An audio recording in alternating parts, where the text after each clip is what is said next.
Renkantis sienų apdailos medžiagas tenka derinti estetiką ir praktiškumą, todėl svarbu gerai išstudijuoti įvairių dangų savybės ir galimybės dekoruojant interjerą. Viena iš alternatyvų – skysti tapetai. Specialistų klausime, kokias jų savybės verta žinoti. Įsirengiant naują ar renovuojant seną būstą, visuomet iškyla klausimas, kokias sienų medžiagas naudoti. Skirtumas tarp skystų tapetų ir kitų analogiškų medžiagų yra tas, kad užnešus šią medžiagą ant sienos gaunamas vienalytis paviršius. Sužinojome, jog skysti tapetai gelbsti nuo nepatrauklių sienų įtrūkimų, pažeidus dangą galima greitai ir lengvai atlikti nedidelius pataisymus. Ši medžiaga lengvai tepama ant bet kokio paviršiaus. Ją lengvai užnešite tiek ant lenktų, gaubtų paviršių, ant įvairių arkų ar kolonų. Jeigu reikia suformuoti kažkokias nišas, palikti vietas rozetėms, nusprendėme daugiau sužinoti apie skystų tapetų dengimą. Pasirodo, tam nereikės daug įgūdžių, specialaus sienos paruošimo ar brangių įrankių. Jeigu turime gipsinę sieną, užtraukime tiesiog siūlės ir varžtus ir užgruntuojame gruntu. Jeigu turime tinkuotą sieną, nuimtų senus tapetus ar dažytą sieną, tiesiog pragruntuojame gruntu ir viskas. Šiuo atveju mes jau turime paruoštą gipsinę sieną.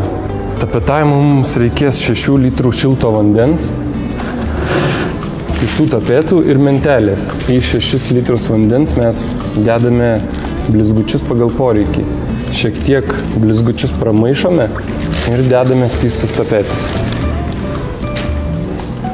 Labai svarbu visą masę gerai išmaišyti, kad pilnai išbrinktų visos tapetuose esančios detalės. Maišome tol, kol tampa masė tokia lipšni. Išmaišytą masę dedame atgal į tą patį maišą.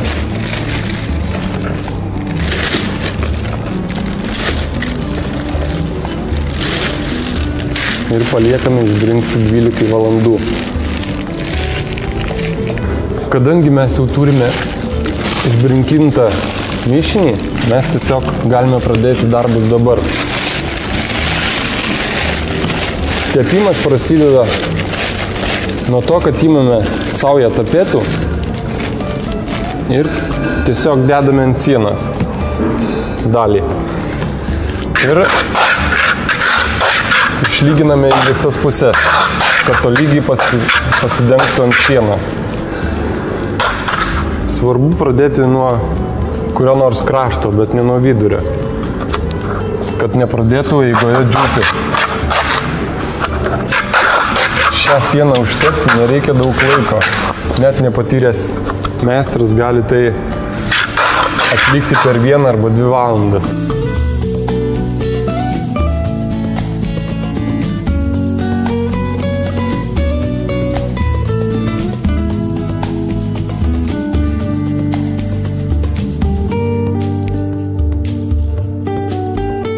Praėjus 2 valandoms po užtepimo, sieną reikia pralyginti šlapia mentele. Pabaigus sieną lyginti, paliekame ją džiūti 1 arba 2 paroms, priklausomai nuo kambario drėgnumo. Skystais tapetais padengta siena tinka ir vaikų kambariams, ir alergiškiams žmonėms, kadangi sudėtyje tik ekologiškos medžiagos – šilkas, celiuliozė, kvarco papildai.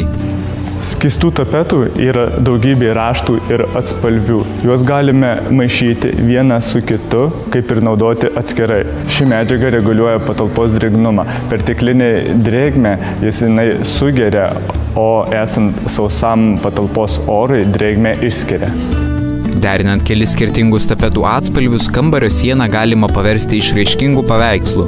Tačiau tai taip pat ir praktiška medžiaga, padedanti spręsti šilumos, garso izoliacijos ar drėgmės problemas.